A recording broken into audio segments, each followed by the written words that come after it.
Shalom saudara-saudara yang dikasihi Tuhan. Kali ini kita akan merenungkan satu tema tentang keselamatan dan pengharapan bagi semua bangsa yang didasarkan dari Roma pasal 10 ayat 12 hingga ayat 13 yang berbunyi demikian. Sebab tidak ada perbedaan antara orang Yahudi dan orang Yunani, karena Allah yang satu itu adalah Tuhan dari semua orang, kaya bagi semua orang yang berseru kepadanya. Sebab barang siapa yang berseru kepada nama Tuhan akan diselamatkan. Saudara, di dalam suratnya kepada jemaat di Roma, Rasul Paulus menyampaikan pesan yang menggembirakan tentang keselamatan dan pengharapan bagi semua bangsa. Dia menegaskan bahwa tidak ada perbedaan antara orang Yahudi dan orang non-Yahudi, karena semua orang berada di dalam kuasa dosa dan membutuhkan keselamatan dari Tuhan. Firman Tuhan menyatakan bahwa tidak ada yang benar, seorang pun tidak. Semua manusia tanpa pandang bangsa, suku atau ras terjerat di dalam dosa dan keputusasaan. Namun di dalam firman Tuhan juga terkandung janji keselamatan yang menjangkau semua orang. Di dalam Kristus, Allah telah menyediakan jalan untuk menyelamatkan siapapun yang percaya kepadanya. Saudara, keselamatan itu universal dan mencakup semua bangsa. Tidak ada seorang pun yang terkecuali dari anugerah kasih karunia Allah.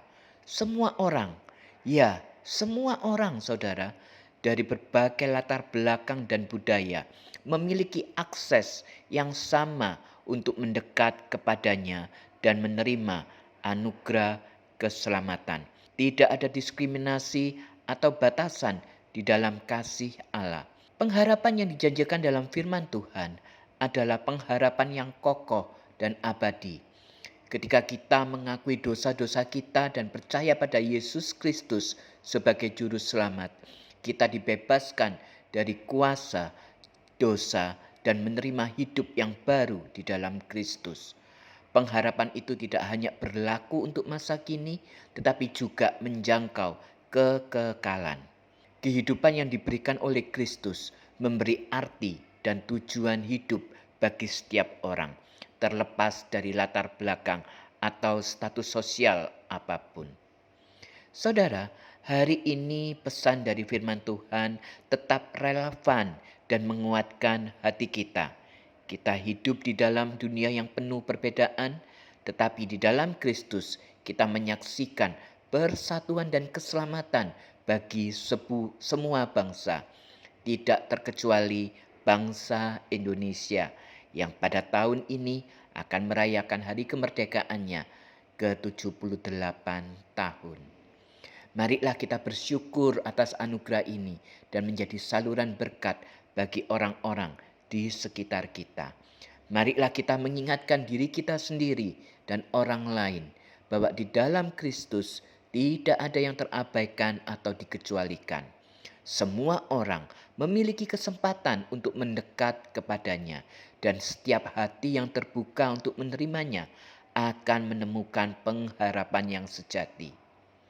Sebagai umatnya, marilah kita berbagi kabar baik ini dengan penuh sukacita kepada dunia di sekitar kita, sehingga semakin banyak orang yang menemukan keselamatan dan pengharapan di dalam Yesus Kristus, Tuhan dan Juru Selamat kita. Kiranya Tuhan menolong kita. Mari kita berdoa. Bapa di sorga, kami bersyukur bahwa keselamatan dan pengharapan akan Yesus Kristus sebagai Juru Selamat berlaku universal dan mencakup semua bangsa, termasuk bangsa kami, bangsa Indonesia yang tahun ini akan merayakan kemerdekaannya yang ke-78 tahun. Ajar dan ingatkan kami untuk kami boleh berbagi kabar baik ini dengan penuh sukacita kepada semua orang di sekitar kami. Amin.